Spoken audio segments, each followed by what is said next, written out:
Bonjour, j'espère que vous allez bien et que votre semaine a été bénie. Je remercie le Seigneur pour tous ses bienfaits dans nos vies. Si c'est pour la première fois que vous nous découvrez, abonnez-vous pour ne manquer aucune de nos prochaines vidéos. N'oubliez pas de liker cette vidéo et de la partager à vos proches. Le sujet d'aujourd'hui va porter sur le thème « Famille épanouie en Christ ». La famille est importante pour Dieu. C'est pourquoi dans Genèse 1, 28, après avoir créé l'homme et la femme, Dieu les bénit et il leur dit « Soyez féconds, multipliez-vous et remplissez la terre. » En effet, une famille est généralement composée de parents, père et mère, qu'ils soient biologiques ou pas, et des enfants. Lorsque Dieu souhaite bénir un homme, il ne le bénit pas seul, mais il le bénit avec toute sa famille. Il n'y a pas de règle standard pour avoir une famille épanouie, mais il y a quelques caractéristiques qui peuvent permettre à une famille d'être heureuse et épanouie en Christ. La première caractéristique est de faire de Dieu la priorité. Une famille où Christ n'est pas le chef se verra confrontée à certaines difficultés qu'elle aura du mal à surmonter. Jésus nous dit dans Matthieu 6, verset 33, de chercher premièrement le royaume et la justice de Dieu, et toutes les autres choses dont nous avons besoin nous seront données par-dessus. Donc, chaque membre de la famille doit avoir une relation personnelle avec Dieu et faire de Dieu la priorité de sa vie pour bénéficier de nombreuses grâces et bénédictions. La deuxième caractéristique est de s'aimer. On peut lire dans Luc 10 au verset 27, « Tu aimeras le Seigneur ton Dieu de tout ton cœur, de toute ton âme, de toute ta force et de toute ta pensée, et ton prochain comme toi-même. » La famille doit être un lieu où se cultive l'amour véritable. Le mari doit aimer sa femme, la femme doit aimer son mari. Les parents doivent aimer leurs enfants et les enfants doivent aimer leurs parents. L'unité doit être de mise ainsi que le pardon, parce que lorsqu'on s'aime, on se pardonne mutuellement. Dans Colossiens 3, verset 13, la Bible nous dit « Supportez-vous les uns les autres, et si l'un de vous a quelque chose à reprocher à un autre, pardonnez-vous mutuellement. Le Seigneur vous a pardonné, vous aussi pardonnez-vous de la même manière. » Il peut arriver que pour une raison ou une autre, les parents se fâchent entre eux ou contre leurs enfants. Il peut arriver également que les enfants soient en colère envers leurs frères et sœurs ou même envers leurs parents. Mais ce qu'il y a à faire, c'est de régler les conflits, de demander pardon et de pardonner. Il ne doit pas y avoir de ressentiment dans une famille qui marche avec le Saint-Esprit. Chacun doit pouvoir tolérer les autres, les accepter avec leurs imperfections et surtout les aimer tels qu'ils sont. La troisième caractéristique est de passer des moments de qualité. Les parents peuvent instaurer des temps de prière où tous les membres de la famille se mettent ensemble pour prier. Cela ne fera que renforcer leur lien devant Dieu et protéger la famille contre les attaques du diable. Toute la famille peut décider de retour de l'église le dimanche, d'aller manger au restaurant, de s'offrir des week-ends, de partir en vacances tous ensemble, de célébrer les anniversaires de naissance et de mariage ou d'autres événements de leur choix. L'essentiel est d'avoir des temps où vous pouvez discuter, échanger sur beaucoup de sujets, jouer, rire et apprendre de nouvelles choses ensemble. Des moments où vous pouvez vous rapprocher de Dieu en méditant sur la Bible. Nous lisons dans Ecclésiaste 3, verset 12, « J'ai compris qu'il n'y a rien de bon pour les humains, sinon se réjouir et prendre du bon temps durant leur vie. » La quatrième caractéristique, c'est de connaître ses responsabilités. Chaque personne occupe une place dans sa famille et cette place vient avec des devoirs. Vous vous demandez certainement de quelle responsabilité il s'agit. Le père et la mère doivent, en tant que parents, accompagner leurs enfants, les instruire selon la volonté de Dieu.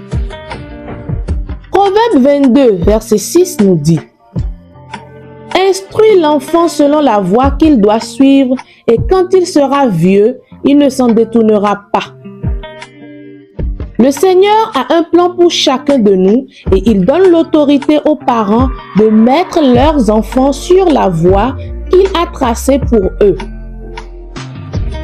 Les enfants, quant à eux, doivent écouter et suivre les commandements de leurs parents. Ils doivent s'aimer entre frères et sœurs, prioriser la bonne ambiance et la bonne entente entre eux. Les enfants doivent aimer et surtout respecter leurs parents, comme nous pouvons le lire dans Éphésiens 6, du verset 1 au verset 3, qui nous dit: Vous, enfants, obéissez à vos parents à cause du Seigneur, car c'est là ce qui est juste. Honore ton père et ta mère, c'est le premier commandement auquel une promesse est rattachée, pour que tu sois heureux et que tu jouisses d'une longue vie sur la terre. C'est Dieu lui-même qui a donné ce commandement. Donc, tout enfant qui respecte et obéit à ses parents va vivre longtemps sur terre. Les enfants doivent aider les parents dans les tâches ménagères de la maison. Chacun doit savoir ce qu'il doit faire et surtout quand le faire. La cinquième et dernière caractéristique d'une famille épanouie est de se soutenir les uns les autres. Il peut arriver que l'un des membres de la famille se retrouve dans une situation comme la maladie, la faillite, l'emprisonnement et même la dépression. À ce moment-là, les autres membres de la famille doivent être présents pour l'accompagner, le soutenir, l'encourager avec la parole de Dieu et surtout prier pour lui.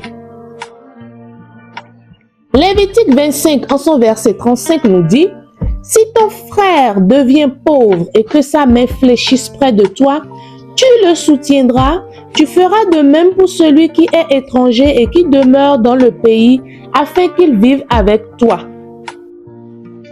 La parole de Dieu nous invite à nous aider les uns les autres, que ce soit des frères de famille biologique ou de famille spirituelle. Se sentir aidé et accompagné par ses proches, savoir qu'on prie pour lui, apporte une certaine motivation, un réconfort et une lueur d'espoir à toute personne qui se trouve dans une situation inconfortable.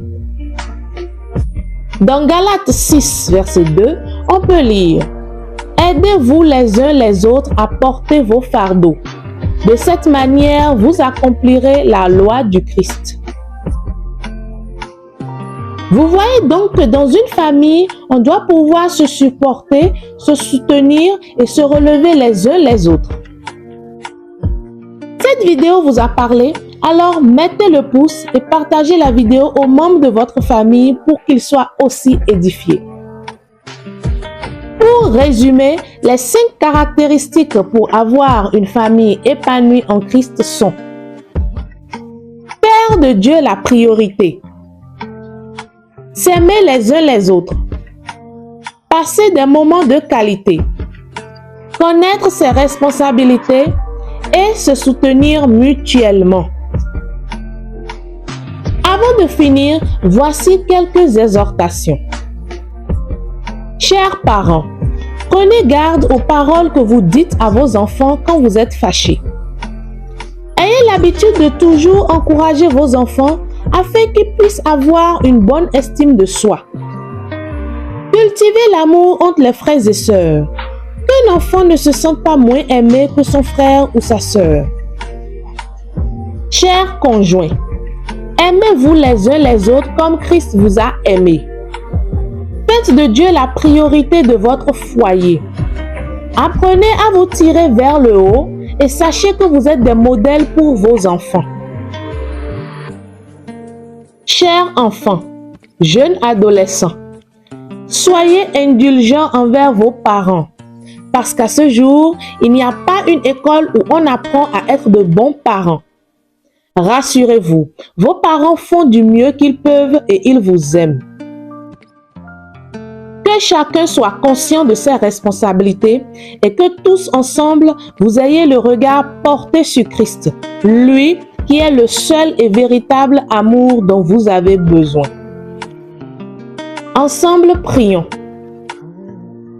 Nous te bénissons, Père, pour tous tes bienfaits.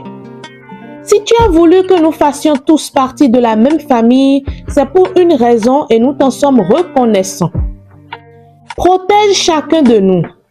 Garde-nous loin du malin et fais, Seigneur, que nous puissions nous rapprocher davantage de toi.